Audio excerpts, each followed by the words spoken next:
Ako si Enz, mahilig ako mag-DIY. Di ako professional katulad ng ibang gumagawa. Gusto ko lang share sa inyo kung ano mga kaya kong gawin. Tumatanggap din pala ako ng mga pagawa pero nakadepende yun kung gaano kaluwag yung aking schedule. May nagpagawa nga pala sa akin isang JBL Flip 4. Ang problema nga pala nito ay mabilis na itong malobat kaya ang gagawin ko ngayon ay battery replacement.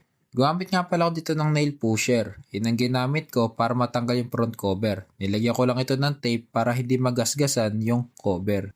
At kung mapapansin nyo, kahit na may kalumaan na itong JBL na to, nasa magandang kondisyon pa rin ang mga speaker nito. Masasabi mo talaga na quality talaga yung ginamit na materyales dito. Sa part na to, magtatanggal na ako dito ng mga tornilyo para makalas ko na rin yung pinaka side cover ng speaker. At dahil may kalumaan na nga ito, doble ingat ko tong tinatanggal para maiwasan ko na rin ang pagkasira ng side cover. Hindi pwedeng madaliin dahil malutong na rin yung bawat parts ng speaker. At para ma-access natin yung battery, kailangan nating pihitin na pa-counterclockwise yung passive radiator na may nakasulat na JBL. Tinanggal ko lang dito yung dalawang tornilyo sa may battery.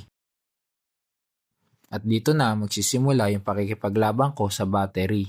Biro lang. At sa hindi inaasang pangyayari, natanggal yung BMS sa mismong battery. Kinailangan ko tuloy buksan yung charging cover para mapag-isipan ko kung paano ko mailalabas yung battery na naiwan sa loob. Gumawa nga pala ako dito ng sarili kong panundot. Gawa nga pala to sa pinlat na PVC pipe. Pinudpud ko nga pala yung dulo nito para kahit bigyan ko ng pwersa yung pagsundot sa battery ay maiwasan nating mabutas yung battery.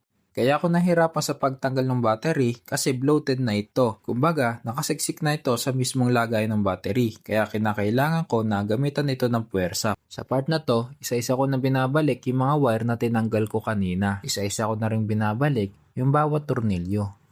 Ito nga pala ipapalit nating battery. Yung nagpagawa na nga pala ang bumili ng battery na to. Sinend ko na lang sa kanya yung link kung saan siya bibili. Same specs lang din katulad sa dating nakakabit. Sunod ko nang binalik yung mga tornilyo nito, pati na rin yung cover.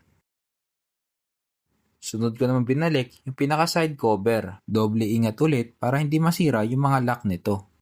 Isa-isa ko na ulit binabalik yung bawat tornilyo para sa side cover. At ang huling part ay yung front cover. Chinarge ko na rin yung speaker para makita ko kung magcha-charge nga ba ito. At kung mapapansin nyo, may karga na itong 2 bar, ibig sabihin, nagcha-charge ito.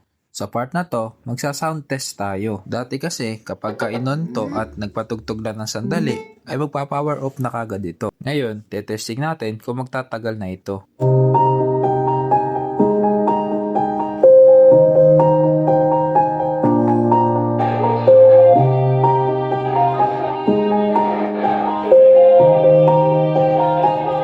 Yeah, everybody knows that I'm breaking down.